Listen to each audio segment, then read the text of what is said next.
அழிக்கிறது, அந்த திட்டத்தை அலோவ் பண்ண மாட்டேன், தமிழ்நாடு இடம் இல்லைன்னு சொல்லி முதலமைச்சர் அந்த டிக்கெட்டை உள்ள வரணும்னு நினைக்கிறான். அவர் உட்கார்ந்து போடுற பிரச்சனை ஐயக்கெல்லாம் ஒன்னா வரான், அடிமையெல்லாம் ஒன்னா வருது. நமக்காக சிந்திக்கிற தலைவர், நமக்காக ஒரு தலைவர், நம்ம உணர்வுக்காக, மொழிக்காக, நம்ம உயிர்களுக்காக போடுற தலைவர். அந்த தலைவர் தான் நம்மளை காப்பாற்ற முடியும். அந்த தலைவர் பல்லாண்டு வாழணும் சொல்லி வாழ்க்கை வேண்டியது.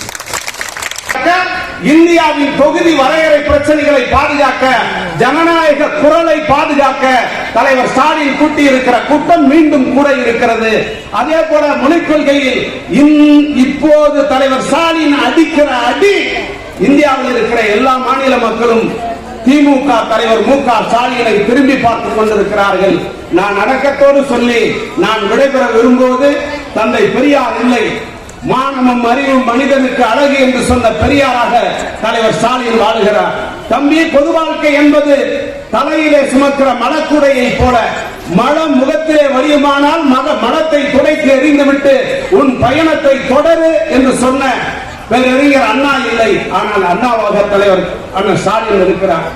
உடன்பிறப்பே 80 வயதை கடந்த எங்கள் தலைவர் மாணவர் அணியிலே துள்ளலாக பணியாற்றிய எங்கள் அண்ணன் சேகரை பார்த்து, இளைஞர் அணியிலே துள்ளலாக பணியாற்றிய எங்கள் அண்ணன் சேகரை பார்த்து, தன்னுடைய நண்பனின் பிள்ளை கலாநிதி வீராசாமியை பார்த்து மகிழ்ந்த எங்கள் தலைவர் 80 வயதை கடந்ததற்கு பிறகு மேடையிலே நடக்க முடியாது என்கிற சூழ்நிலை வருகிற நேரத்தில் சக்கர நாற்காலியிலே ஏறி அவரை தள்ளி கொண்டு வந்து உட்கார வைத்தவுடன் திமுக தொண்டன் பார்த்து தலைவா தலைவா என்று கத்துகிற நேரத்தில் அந்த தலைவன் எங்களிடத்திலே கொடுத்து விட்டு போன சொத்து, உலகத்தில் ஈடு இணை இல்லாத ஒரே ஒரு சொத்து என்ன தெரியுமா?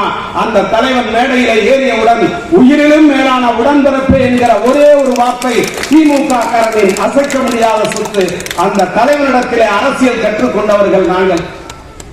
திராவிட முன்னேற்ற கழகத்தில் இங்கே அண்ணன் சேகர் அவர்களை உட்கார வைத்துக் கொண்டு சொல்லுகிறேன், 2 தொகுதிகள் திராவிட முன்னேற்ற கழகம் அவருடைய ஆளுமைக்குள்ளே இருக்கக்கூடிய இந்த தொகுதியை பொறுத்தவரை, இந்த மாவட்டத்தை பொறுத்தவரை எத்தனை குதிரைகள் ஓடினாலும் அத்தனை குதிரைகளையும் விஞ்சி நிற்கிற கலைஞரின் குதிரை, அந்த குதிரை எந்த இடத்திலையும் தோற்காது. களத்திலே ஓடுவோம், வெல்லுவோம். தலைவர் மு க ஸ்டாலின் தலைமையில் 1000 அடுக்கடுக்கான பிரச்சனைகள் வந்தாலும் அந்த பிரச்சனைகளை ஊதி தள்ளிவிட்டு திராவிட முன்னேற்ற கழகம் தேர்தல் களத்திலே வெற்றி பெறும். காரணம்,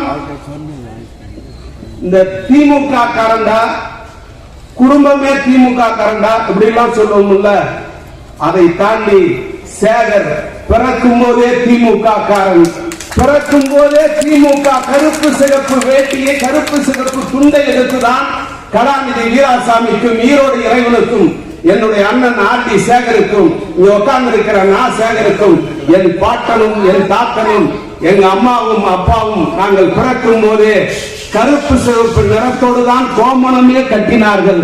காரணம், இது எங்கள் குடும்பம், எங்கள் ரத்தம், எங்கள் கட்சி, எங்கள் குடும்ப கட்சி.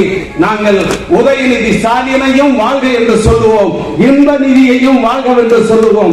காரணம், இது எங்கள் குடும்பம். நாங்கள் பேசிக் கொள்ளுகிறோம், நாங்கள் எங்களை புகழ்ந்து கொள்ளுகிறோம், எங்களை நாங்கள் மெச்சிக் கொள்ளுகிறோம். உங்களுக்கு என்ன வடிக்கிறது என்று சொல்லி எதிர்காலத்தின் வசந்த காலம் எல்லாம் உதயநிதி காலம். வணக்கம்.